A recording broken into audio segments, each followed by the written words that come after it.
आज भारत ने पोखरण में भारत शक्ति नाम से एक युद्ध अभ्यास किया, बिल्कुल पाकिस्तान बॉर्डर के सीमा पर, और पूरी तरह स्वदेशी उत्पादों से, स्वदेशी जो हमारे साजो सामान हैं युद्ध के, जो युद्ध करने में काम आने वाले वेपन्स हैं, उनसे सशक्तिकरण का अभ्यास आज भारत ने पोखरण में करके पाकिस्तान की सीमा पर दिखाया। परिणाम यह निकला कि भारत की तैयारियों को देखकर पाकिस्तान भी सीमा पर आ डटा और उसने भी सेम इसी तरह का अभ्यास करते हुए भारत को मैसेज देने का प्रयास किया कि कहीं भारत की उत्साहित सेना बस यूं ही चलते चलते सीमा क्रॉस करके पाकिस्तान में ना घुस जाए। तो उन्होंने अपने स्तर पर पूरी तैयारियां दिखाते हुए कहा कि जिस तरह से युद्ध का अभ्यास आप करने के लिए सज्ज हैं, बिल्कुल वैसे ही हम लोग भी पूरी तैयारी में आपके सामने हाजिर हैं। जी हां साथियों, इसी वजह से सुर्खी बनती है पोखरण में भारत पाकिस्तान की तीनों सेनाएं आमने सामने, क्योंकि भारत ने अपनी तरफ से जल सेना, वायु सेना, थल सेना तीनों को साथ बुला करके युद्ध अभ्यास को आज अंजाम दिया है, जिसका नाम भारत शक्ति रखा गया है। प्रधानमंत्री मोदी की प्रेजेंस में इन्होंने पूरी तरह से एक्सरसाइज को करते हुए दिखाया। पाकिस्तान को इस बात का इतना डर सताया कि कहीं ऐसा ना हो कि प्रधानमंत्री इस चुनाव से पहले कोई सरप्राइज दे दें और केवल यह कह दें कि यहां तक तो आ ही गए हो, बॉर्डर क्रॉस कर जाओ और पाकिस्तान में घुस जाओ। तो इन्होंने भी पूरी प्रिपरेशन करते हुए, अपनी तत्परता दिखाते हुए पाकिस्तान भी सेना लेकर के बॉर्डर पर डटा रहा। ऐसे जब इंसिडेंट्स होते हैं तब दुश्मन देश के अंदर बड़ी हलचल रहती है कि यार जो थोड़े बहुत गोले बारूद बचे हैं, कहीं ऐसा ना हो कि उनका हमारे साथ में पूरी तरह से प्रयोग कर दिया जाए। मेरे प्यारे साथियों, जब पोखरण की बात आती है तो पोखरण परमाणु युद्ध अभ्यास के लिए, परमाणु बम के लिए, जब हमने पोखरण के अंदर युद्ध अपने न्यूक्लियर बम चलाकर देखे थे, उससे सुर्खियों में रहा हुआ स्थान है। लेकिन यह एशिया की सबसे बड़ी फील्ड फायरिंग रेंज भी है। यहां पर आजकल भारतीय सेनाएं अपने द्वारा बड़ी संख्या में युद्ध अभ्यास करती हैं।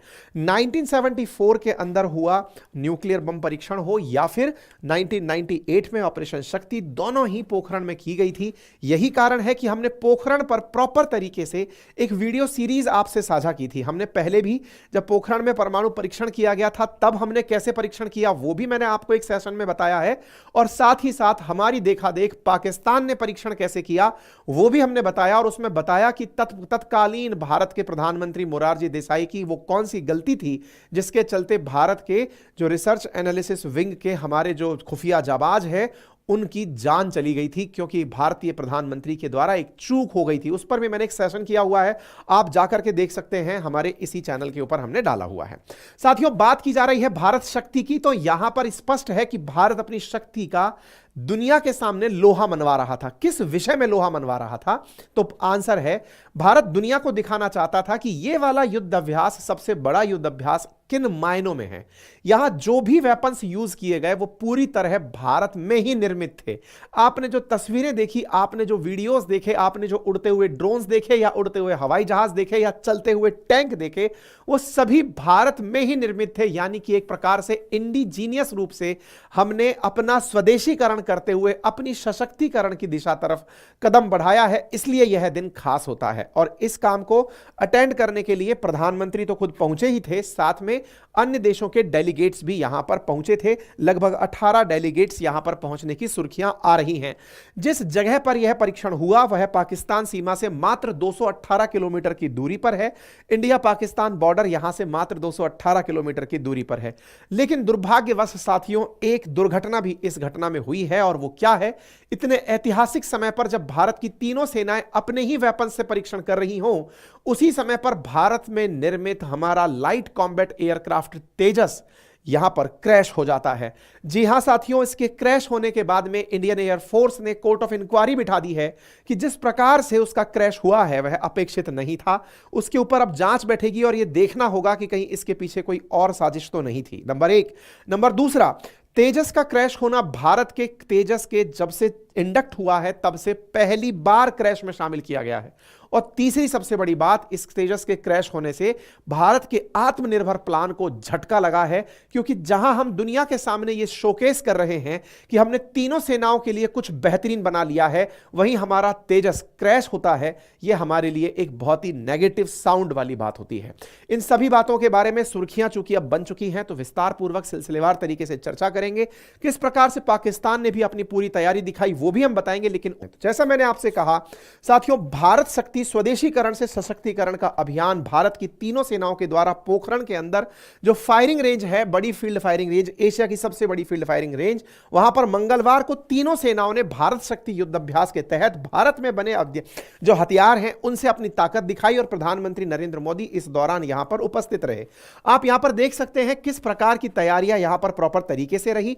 तीनों सेनाओं ने भारत शक्ति को प्रॉपर तरीके से करते हुए स्वदेशीकरण से सशक्तिकरण का पाथ फॉलो करते हुए यह काम किया। अगर आप इन वीडियोस में ट्रेलर को देखें तो ये जो मिसाइल निकलकर अभी गई है दैट इज पिनाका मिसाइल, या फिर ये जीप निकलती हुई जो फोर्स की दिखाई दे रही है, या चलते हुए ड्रोन्स आपको दिखाई दे रहे हैं, ये सब स्वदेशी रूप से निर्मित थे। ऐसी स्थिति में यहां पर जो तेजस भी उड़कर के चला आ रहा है, यानी कि सबने एक कोऑर्डिनेटेड तरीके से यहां पर काम किया है।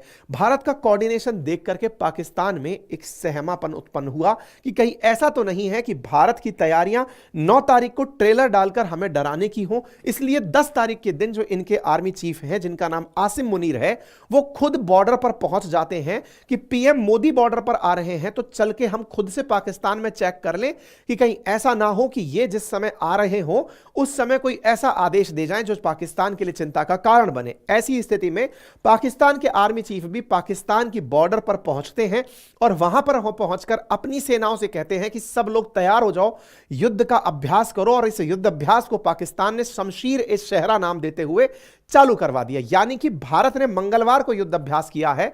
ये जिस तरह से आजादी में जल्दबाजी दिखाए थे एक रात पहले भारत से आगे निकलने की इनकी जो चाह थी, बिल्कुल वैसे ही इन्होंने युद्ध अभ्यास में भी जल्दबाजी दिखाई। और जिस तरह से बॉर्डर के इस तरफ पोखरण है, ऐसे बॉर्डर के दूसरी तरफ पाकिस्तान में रहीम यार खान नामक स्थान पर, जो कि जैसलमेर बॉर्डर से मात्र 177 किलोमीटर की दूरी पर है, यहां पर इनकी सेनाओं ने भी प्रॉपर तरीके से युद्ध अभ्यास किया। यानी इंटरेस्टिंग बात सोचिए कि बॉर्डर के दोनों तरफ ऐसे माहौल थे जैसे रशिया यूक्रेन वॉर के समय हालात थे। रशिया यूक्रेन वॉर जब हुआ था, अगर आपको ध्यान हो तो यूक्रेन के बॉर्डर पर रशिया के द्वारा बड़ी संख्या में अपने सेना के साधनों को, संसाधनों को लाकर तैनात कर दिया था। और शुरुआत में केवल युद्ध अभ्यास ही किया गया था। यह दिखाया गया था कि हम तो केवल वॉर एक्सरसाइज कर रहे हैं, हम यूक्रेन में अंदर नहीं जाने वाले हैं। लेकिन उस दौर में भी हमने आपको यह बता दिया था कि जैसे ही फुर्सत मिलेगी रूस इस युद्ध अभ्यास का उपयोग यूक्रेन में करेगा, और हुआ भी वही। तो पाकिस्तान इस बात को जानता है कि भारत रूस का बहुत करीबी है और हो सकता है कि वो इस युद्ध अभ्यास से कहीं ऐसा ना हो कि हम केवल यह मान करके कि इनकी वॉर एक्सरसाइज है, ये कुछ नहीं करेंगे, पता चले कि कहीं से ये एक्सरसाइज करते हुए अंदर ही घुस गए और वो रियल में घटना घटित हो जाए। इसलिए इन्होंने अपने स्तर पर इस तरफ बेहतरीन तैयारियों के साथ युद्ध करना शुरू किया। जो भी इनके गोले बारूद थे वो चलाकर दिखा दिए। शमशीर ए शहंशाह, शमशीर ए कुछ नाम रखा था, पता नहीं क्या था, शमशीर ए शहरा करके इन्होंने अपना युद्ध अभ्यास यहां पर करके दिखाया। पाकिस्तान के आर्मी चीफ ने यहां पर अपनी तरफ से सारी तैयारियां बताई। एक प्रकार से इनका मैसेज यह था आसिम मुनीर का कि लोगों को यह बताया जा सके कि हम भी तैयार हैं, अगर भारत की सेना हम पर घुसकर आक्रमण करती है तो हमें हल्के में नहीं लेना। हमारे भी टैंक तैनात हैं, हम भी जाकर के हमला करने की स्थिति में हैं, हमारे भी फाइटर जेट्स बम गोला लेकर तैयार हैं और हम इस बॉर्डर पर पूरी तरह सुरक्षा के लिए तैयार हैं। तो पाकिस्तान ने भी बाकायदा अपने गोले बारूद यहां पर बाकायदा इन्वेस्ट किए सो दैट वो दुनिया को दिखा सके कि वो भी तैयार है अगर कोई भी स्थिति बिगड़ती दिखाई देती है। बात की जाए भारत की, तो भारत ने केवल इतना ही नहीं, भारत इन दिनों गजब के कीर्तिमान स्थापित कर रहा है। चाहे फिर वो स्पेस में हो, चंद्रमा पर हो, मार्स पर हो, सूरज पर हो, अब या फिर हमारे डीआरडीओ के द्वारा की गई ताजा रिसर्च हो। जैसा कि आप सभी जानते हैं, हाल ही में भारत ने अग्नि 5 का सफल परीक्षण कर दिया है। एक ऐसी मिसाइल सिस्टम जिस पर मैंने आज सुबह ही आप लोगों को वीडियो अपनी पाठशाला, जो हमारा दूसरा यूट्यूब चैनल है, वहां पर डाला है, जिसमें मैंने बताया है कि भारत ने जो अपना अग्नि 5 परीक्षण किया है, अब अग्नि 5 की रेंज में हम पूरे चीन को ले चुके हैं। हमने एक ऐसा मिसाइल सिस्टम डेवलप कर लिया है जो कि 5000 किलोमीटर से आगे, यानी कि इंटरकॉन्टिनेंटल बैलिस्टिक मिसाइल का परीक्षण कर चुके हैं, जो भारत से चलाया जाएगा तो चीन के किसी भी कोने में जाकर के परमाणु हथियार गिराने की ताकत रखता है, 1500 किलोग्राम तक का वजन, और साथ में मल्टीपल टारगेट पे एक ही बार में हिट करने की शक्ति रखता है। ऐसा सिस्टम हमने डेवलप कर लिया है। ऐसी स्थिति में इसको मिशन दिव्यास्त्र नाम दिया गया था। कल ही इसके बारे में सूचना पब्लिक हुई थी और हमने आज सुबह ही इस पर अपनी पाठशाला पर सेशन किया था। ऐसी स्थिति में भारत जहां दुनिया को स्वदेशीकरण से सशक्तिकरण का पाठ मिशन शक्ति के नाम से पढ़ा रहा है, ऐसी स्थिति में भारत ने अपने द्वारा अग्नि 5 का परीक्षण करके भी दुनिया को अपने द्वारा मैसेज ये दे दिया कि ये केवल एक वॉर एक्सरसाइज है, जिसको ये समझ सकते हैं कि हम इस तरह का अभ्यास कर रहे हैं, लेकिन हमारे सपने बहुत आगे तक के हैं और हम अपने इन सपनों की पूर्ति करते हुए आपको बताते हैं कि कैसे कैसे हमारे काम चलते हैं। तो आप देखिए कि भारत ने भीष्म टैंक, जो कि स्वदेशी टैंक है, उसको पोखरण फील्ड फायरिंग रेंज में बकायदा चला करके प्रॉपर तरीके से तीनों सर्विसेज कि भाई जो पानी के अंदर खड़ा हुआ जो हमारा विमान के एयरक्राफ्ट कैरिंग विमान है, एयरक्राफ्ट कैरियर जो है, वहां से विमानों की टेक ऑफ की गई, उनको मैसेज दिया गया। यहां पर थल सेना के द्वारा एयरफोर्स को वहां से इंटीग्रेट करके उस पूरे प्रोसीजर को यहां पर इंप्लीमेंट करके दिखाया गया। मतलब बड़ा इंटरेस्टिंग तरीका यह था साथियों कि यहां पर ड्रोन से प्रॉपर तरीके से यह चीज दिखाई गई कि कैसे अगर टारगेट आए तो उसे अचीव किया जा सकता है। मैं यहां पर बताना चाहूंगा कि अभी जो रशिया यूक्रेन वॉर हुआ है, उस रशिया यूक्रेन वॉर में अगर आपने नोटिस किया हो तो ड्रोन का बहुत बड़ा इंपॉर्टेंस रहा है, क्योंकि तुर्की के द्वारा जो बायरक्टार ड्रोन दिए गए थे यूक्रेन को, उसकी वजह से वो ड्रोन से ही रशिया के ऊपर हावी हुआ था। भारत ने दुनिया को यह दिखा दिया कि हम ड्रोन्स में बहुत आगे तक निकल चुके हैं। हम ड्रोन्स के माध्यम से दुश्मन के सेक्टर की पूरी जानकारी और डिटेल लेकर के आपको टारगेट बनाकर हमला करने के लिए तैयार हैं। तो ऐसी स्थिति में जब भारत इस तरह की तैयारियां करके दिखा रहा है तो आप देख सकते हैं कि ये कितना, मतलब ये सोचिए कि ये रोबोट से बना हुआ जो गुप्त डॉग हो, ये चलने वाले आपके ड्रोन्स हों, या फिर ये उड़ने वाली मिसाइलें हों, या फिर यहाँ पर चलने वाले ये जितनी भी चीज़ें आप देख रहे हैं, ये गोला बारूद जितना भी निकलते हुए देख रहे हैं, ये सब स्वदेशी है। और भारत के इस परीक्षण का सबसे बड़ा तारीख कारण भी यही था कि हमने युद्ध का अधिकतम सामान खुद से भारत शक्ति के नाम पर बना लिया है। इसी को देखने के लिए प्रधानमंत्री पहुंचे और उन्होंने बाकायदा इस पूरे कार्यक्रम को लाइव देखा। अब एक बड़ा सवाल यह बनता है कि भारत ने जब इतनी अच्छे से तैयारियां कर ली तो हम फिर भी दुनिया भर से सामान क्यों मंगाते हैं, और असली में हम चाहते क्या हैं? हम असली में ये चाहते हैं कि कल को मान लीजिए कि हम दुनिया से कहीं पर भी युद्ध लड़ रहे हैं, लेकिन आजकल दुनिया बड़ी ही स्वार्थ केंद्रित हो गई है, सबके अपने जियोपॉलिटिकल इंटरेस्ट हो गए हैं। ऐसी स्थिति में कल को ऐसा ना हो कि भारत को एम्यूनेशन की जरूरत हो, गोला बारूद की जरूरत हो, और दुनिया का कोई देश हमें अपनी तरफ से एम्यूनेशन देने से इनकार कर दे, जैसा रूस के साथ अभी हुआ। आपने अगर नोटिस किया हो तो रूस के ऊपर दुनिया के तमाम प्रकार के सैंक्शंस लग गए थे। ऐसी स्थिति में उन्हें बड़ी संख्या में जब जब मिसाइलों की जरूरत पड़ी या फिर आर्म वेपन्स की जरूरत पड़ी, तो ऐसी स्थिति में रूस को सप्लाई नहीं हो पाई। इस वजह से इस युद्ध में रूस का जो नुकसान हुआ, उसके पीछे का बड़ा कारण यह था कि उनके पास तत्परता से तैयार चीजें नहीं थी। लेकिन फिर भी चूंकि रूस आत्मनिर्भर था डिफेंस में, तो उन्होंने अपने स्तर पर चीजें दोबारा से प्रोड्यूस की और युद्ध में लगा रहा, और आज तक उस युद्ध को चला रहा है। अभी तक भी दुनिया की सारी शक्तियां मिलकर के रूस को हरा नहीं पाई हैं। ऐसी स्थिति में भारत भी दुनिया को यह मैसेज देना चाहता है कि अगर आपके लिए भारत केवल एक देश मात्र है तो आप इस बात को भूल जाइए। क्यों? क्योंकि अब भारत अपनी स्थिति इतनी मजबूत करना चाहता है कि कल को यदि युद्ध हो तो भारत के अंदर बने हुए निर्मित जो वेपन हैं, जिन्हें हम बाद में भी बना सकते हैं, युद्ध के दौर में भी बना सकते हैं। कल को जैसे हम एक एपिसोड आपके साथ में डिस्कस करते हैं, याद होगा कारगिल इंसिडेंट के अंदर जब अमेरिका ने हमसे मना कर दिया था कि हम आपको कारगिल की चोटियों पर बैठे हुए पाकिस्तानियों की लोकेशन नहीं देंगे, तो इसी के चलते भारत ने अपना IRNSS, जिसको हम आज नाविक कहते हैं, वो विकसित किया था। ऐसी स्थिति में आज इस युद्ध अभ्यास का असली मकसद यह था दुनिया को यह दिखाना कि अगर कल को युद्ध हुआ तो भारत अपने वेपन्स से युद्ध लड़ सकता है। यानी हमारे सैनिक किसी के मोहताज नहीं होंगे कि जैसे अमेरिका ने उस समय मना कर दिया था कि हम नहीं दे रहे हैं लोकेशन, कल को अगर कोई मना कर दे हमें कि एम्यूनेशन नहीं दे रहे हैं, तो हम अपना सब कुछ बनाकर तैयार हैं। और यही चीज हमने दुनिया को यहां से दिखाने का प्रयास किया है, और तीनों सेनाएं आपस में कोऑर्डिनेटेड होकर काम कर रही हैं। इसलिए यह मिशन अपने आप में बेहद खास था। प्रधानमंत्री ने बाकायदा जाकर के यहां पर वो सारा डिस्प्ले देखा कि भारतीय सेना के द्वारा विकसित कौन से युद्धक विमान है या युद्धक जो शस्त्र हैं, कौन सी फैसिलिटीज हैं जो डेवलप की गई हैं। प्रधानमंत्री ने बाकायदा इस पूरे प्रक्रिया को होते हुए देखा और देख करके इसके अंदर पूरे लाइव विटनेस बने कि कैसे कैसे ये काम हो रहा है। और इसको देखते हुए प्रधानमंत्री पोखरण फायरिंग रेंज में पहुंचे हुए थे।